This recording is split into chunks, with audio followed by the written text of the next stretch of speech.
Hey, Leading Learning listener, if improving as a learning business professional is one of your goals for 2026, make sure to go to leadinglearning.com/summit. The Learning Business Summit is the only event laser-focused on professionals who lead and work in market-facing businesses that serve adult learners. Across 3 days online, you'll connect with peers and experts to strengthen both your knowledge and your network. Featuring hands-on practitioners and subject matter experts, the live education sessions are designed for participation, reflection, and, most importantly, action to boost the reach, revenue, and impact of your learning business. And because leveraging technology is essential for any learning business, the summit also includes demos of LearnTech platforms. It all happens online January 27th, 28th, and 29th. Go to leadinglearning.com/summit to get all the details and join us for the Learning Business Summit. Now, on with the episode.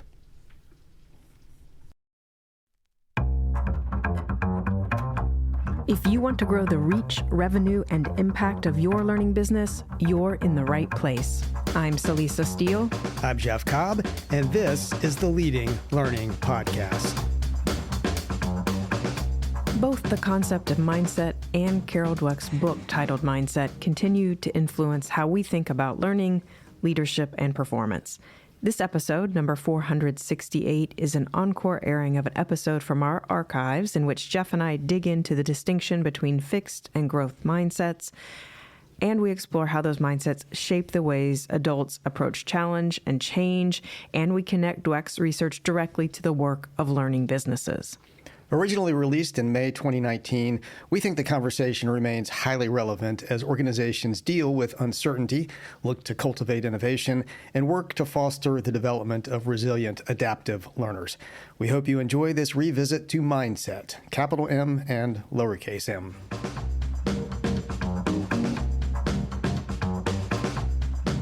Jeff, here's a statement for you to consider. You can learn new things, but you can't really change how intelligent you are. Would you say you mostly agree or disagree with that statement? I would have to mostly disagree with that statement. I think there are probably limits, but I also think that intelligence is much more malleable than we tend to appreciate or acknowledge, or maybe I'm just being hopeful about my own intelligence. Okay, well, here's another statement. No matter what kind of person you are, you can always change substantially. Mostly agree or mostly disagree? Now, that one I emphatically agree with. I think you can definitely change the kind of person you are substantially, primarily through learning. Well, Jeff, as you know, those statements that I just asked about appear in the book Mindset, published by Dr. Carol Dweck in 2007. And we're going to devote this episode to talking about mindset, with a capital M as in the book and mindset, little m as in the idea. That's right. And we thought, why not go with a question and answer format for the episode? Why not indeed? Yes. And the first question we'll address is simply, what is mindset? So Dweck's research and work have become well known in the dozen years since mindset came out. So I'm guessing many listeners are familiar with the term mindset. And even if it happens to be a new term, it's actually, I think, pretty self-explanatory. Mindset is the frame of mind, the perspective that we bring to anything we do or experience in life, whether that's something on the job, at home, something professionally, something socially, something intellectually. And listeners might also know that Dweck says there are two mindsets, the fixed mindset and the growth mindset. If you have a fixed mindset, you believe your qualities are carved in stone. A growth mindset, on the other hand, is founded on the belief that your basic qualities are things you can cultivate through your efforts. So in other words, the growth mindset believes intelligence can be developed, and the fixed mindset believes intelligence is static. To talk a bit about how those mindsets play out, let's circle back to those statements that I asked about at the very beginning of the episode, Jeff. Dweck uses those statements as a way for individuals to self-assess their own mindset. So that first statement, you can learn new things, but you can't really change how intelligent you are, that conforms to a fixed mindset. Right. And the other statement you asked me about, no matter what kind of person you are, you can always change substantially. That reflects a growth mindset.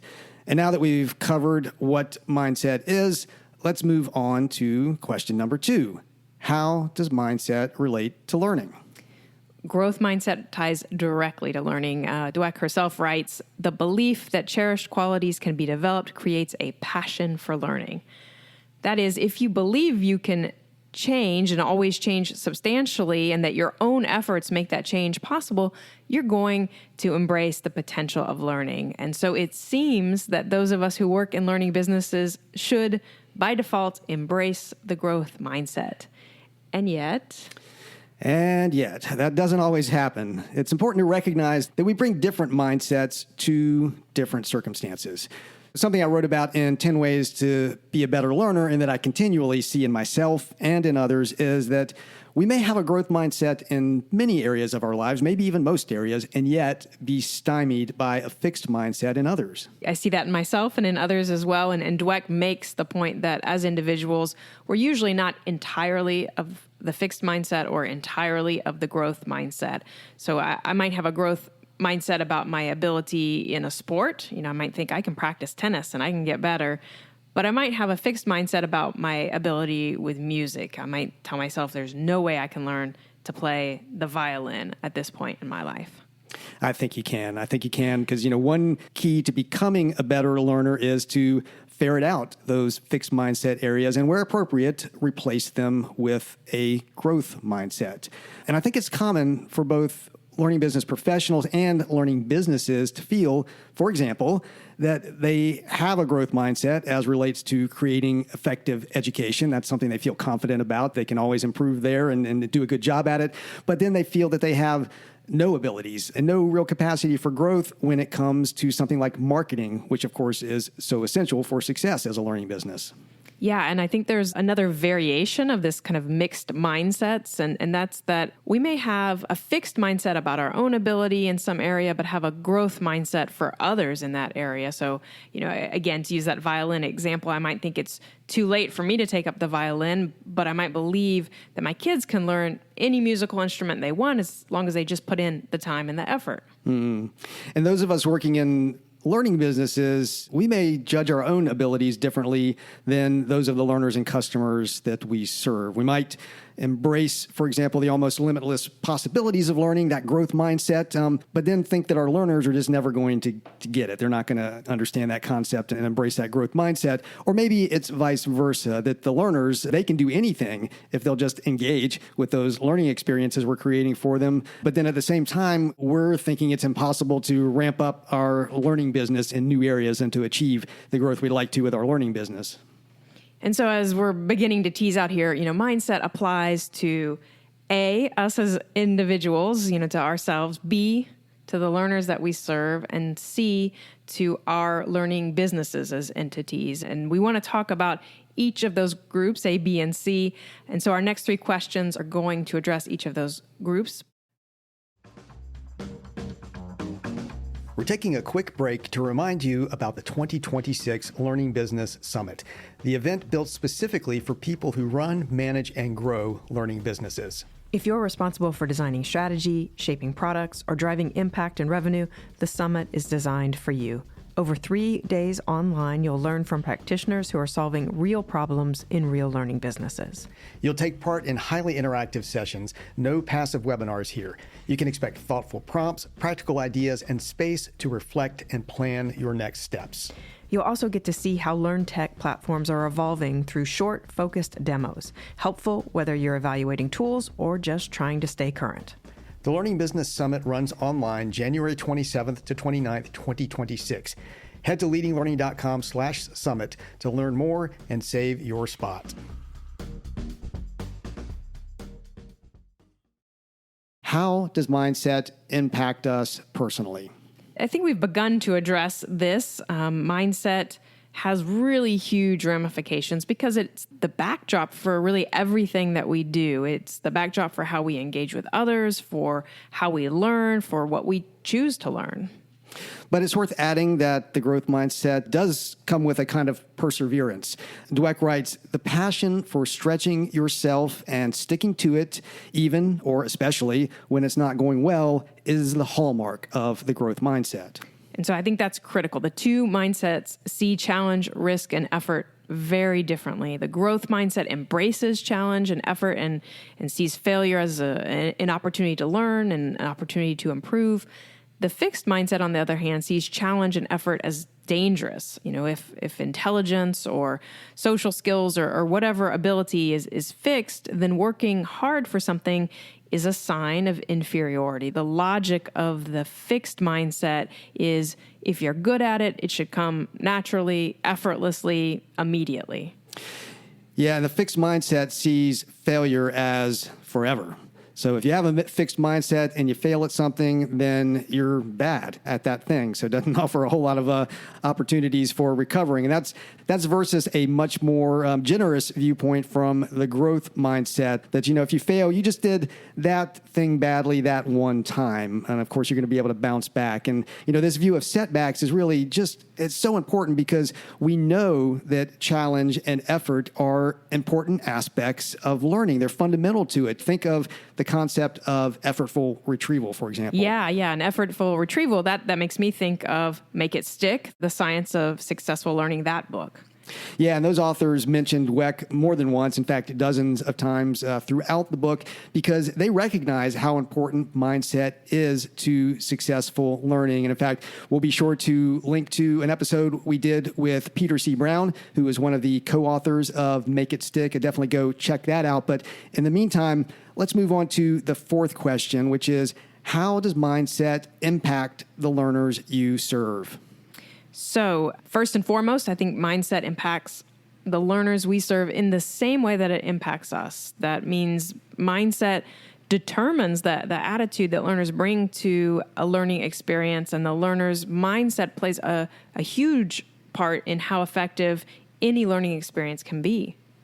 And it's important to recognize that mindset is not going to be even across groups of learners we serve. So, some learners will come with a growth mindset. They're going to show up to your programs with that growth mindset, but others are going to show up with that fixed mindset. And really, this adds a dimension to the concept of prior knowledge that Malcolm Knowles pointed out so many years ago. Not only do learners come to our offerings with different levels of expertise and experience on the subject matter, so that differing prior knowledge, but they also bring those different mindsets. Which adds another layer to teaching and makes it extra tricky. But the good news is that people can be put into a growth mindset. And doing that, putting your learners in the growth mindset, strikes me, and I think probably you too, Jeff, as a potentially really powerful tool for learning businesses. So let's talk a little bit about how we might put learners in a growth mindset. Definitely. So here are some pretty simple ideas. One is to tell learners, just say it to them, that whatever they're about to study can be learned, and emphasize that. And then also emphasize that the learning experience you're offering is going to give them the chance to learn it. And kind of a related approach, maybe going slightly deeper, is to give the learners an article. I know that Dweck ran tests where she gave research subjects a scientific article that described people who didn't have natural ability but developed exceptional skills. And just reading that article was enough to put her research subjects into a growth mindset for at least a period of time. And so, we can do something like that, give them an article to read. We can also put learners in the growth mindset through the messages that we send. And I'm thinking of things like setting rules and norms that often happens at the beginning of an instructor-led or facilitated experience. So you might have the instructor or facilitator stress that effort and contribution are what they're looking for from the learners, and that they value that effort and contribution above the learner being right or doing something quickly. Yeah, definitely. That kind of upfront work reminds me of Robert Cialdini and what he and I talked about in terms of persuasion in the learning context. We had an episode with Bob a while back. We'll be sure to link to that. But we discussed there that just putting a question like, do you consider yourself a committed learner, on a slide before the start of a conference session. So it's up in the room. It's where people can see it as they're coming into the session. Just doing that can persuade those people in the room to think of themselves as lifelong learners and better prime them for the learning experience that they're about to engage in, make them more receptive to it. And you could further refine that slide to put those people in the room into a real growth mindset by basically borrowing Dweck's question and putting something up there like, do you believe, no matter what kind of person you are, that you can always change substantially? And you might want to put in parentheses, yes, or something like that to further prime them. But in any case, a simple approach to getting people into that growth mindset in a learning experience.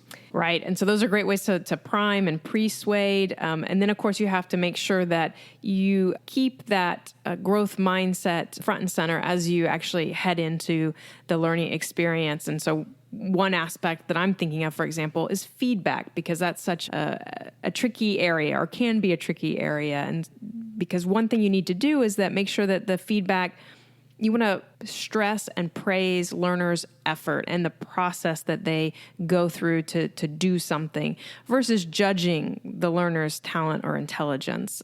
And so you have to be careful about how you give that feedback and what you're stressing in the feedback. Now, I mentioned facilitators and instructors when I was giving an example earlier, but I want to note that these approaches could, of course, apply to asynchronous online courses too. You don't have to have a human delivering this growth mindset. Jeff, the example you gave of a slide, there's no human involved there. That's just up there. It could be easily just having text and audio in an e-learning course, as long as what it's conveying is that growth mindset. Right. And we should say there's a word of caution here. Just as we can put people in a growth mindset, we can also put them in a fixed mindset. So we do have to be careful. We need to make sure that those who are designing and delivering learning experiences know about the mindsets and understand what triggers them. So something that you want to discuss, particularly with your subject matter experts, if you're using those volunteer SMEs, for example, to deliver sessions. Make sure they understand this concept, and make sure they understand that, for example, they need to know that labels can trigger the fixed mindset. Even positive labels can do this. So calling someone smart equates that person with their achievement or performance. To prompt a growth mindset, you want to label it a little bit differently. You want to praise effort or way of thinking, saying that was a smart way to think about that problem. That's very different from simply saying you're smart. Yeah, and on the label front, you said even positive labels can do negative work, and sometimes labels that just seem innocuous or just seem sort of fact-based. Dweck points out that those can have a negative effect. She cites research that shows that just checking a box to indicate race or sex can trigger a stereotype in the learner's mind and lower test scores. And so it's just important to think about whenever you're asking someone to identify themselves, to label themselves, whenever you're labeling them, that can have an impact on the learner. And so just keeping that in mind and being sensitive to it. And a lot of this can feed into bias. And Jeff, I know you got to talk with Howard and Shilpa about bias, so we should link to that episode in the show notes as well. Yeah, I think Howard Ross may actually cite the same research in his book Everyday Bias, but it definitely with Howard Ross and Shilpa Alamchandani, we had a great episode. It's still one of the most popular ranking episodes in the if you look in the right rail of the leading learning site, has been one of the most shared, very powerful episode, and definitely connects into mindset in so many different ways. And with that, we come to our penultimate question, which is, how does mindset impact our learning businesses? And I think that there's a very important way that mindset connects into learning businesses, connects into our learning business maturity model, because it directly impacts one of the domains in that model, which is capacity. So how we perceive the capacity of our learning business and how we cultivate that capacity as leaders. So it also connects into the leadership domain of the learning business maturity model, because as leaders, we have the ability to influence the mindset of those who follow us. So it's going to influence capacity, and it's going to influence our ability to cultivate capacity. So it's really, really critical. Yeah, and that point you made about impacting leadership, Dweck herself dedicates a chapter to business, mindset, and leadership. And probably no big surprise to listeners, Dweck finds that good leaders have a growth mindset usually, and that the fixed mindset actually tends to be toxic. So this is where you have those companies with the kind of the big ego CEOs that tend to shut down feedback and ideas and innovation from those who serve under them. Yeah, definitely. And another way this kind of links back to capacity, and we've done episodes on the learning business maturity model before and talked about these domains like capacity and leadership, so we'll definitely be sure to link to those. Also, we're going to have some very rich show notes for this episode, so definitely do go and check those out. But another danger of a fixed mindset in an organization is that it tends to encourage groupthink. And then that, of course, deprives the organization of the diversity of opinions and views that often yields insight into the market and also just the ability to solve the problems or come up with the innovations that are going to take your learning business forward. And so you can self-assess at the organizational level, just as we opened today's episode with a couple of questions that help you gauge your own mindset. You can ask questions about your organization to get a feeling for the overall mindset there. So you might ask things like, how do you act towards others in your workplace? Do you believe that they can change? How do others act towards you? Do they believe that you can change? And it's incredibly important. I think so many times we come across organizations where there is a pervasive fixed mindset in many ways. There's not the belief in the organization that they can achieve what they want to achieve as an organization. It's almost an issue, and we may just need to do a whole episode on this at some point, but it's an issue of low organizational self-esteem because they're stuck in that fixed mindset when they really need to be tapping the growth mindset. So incredibly, incredibly important. But for now, let's turn to our final question, and that is, what takeaways do we want to emphasize? And that might be kind of a cheat question, but it's one that allows us to start wrapping up. So I'll emphasize that the growth mindset doesn't equal learning. And by the same token, a fixed mindset doesn't mean no learning. But a growth mindset does increase the odds that learning will happen, and a growth mindset increases the odds that learning will stick. And I'll emphasize that mindset impacts multiple levels of what we do, how we act as learning businesses. That embracing a growth mindset is good for our learners, obviously, so they're going to really get the impact out of the learning experience. It's good for our learning businesses. We talked about that concept of capacity there and really impacting the capacity of the business. And then for us, as learning business professionals, and especially in our work as leaders of learning, mindset is just so important.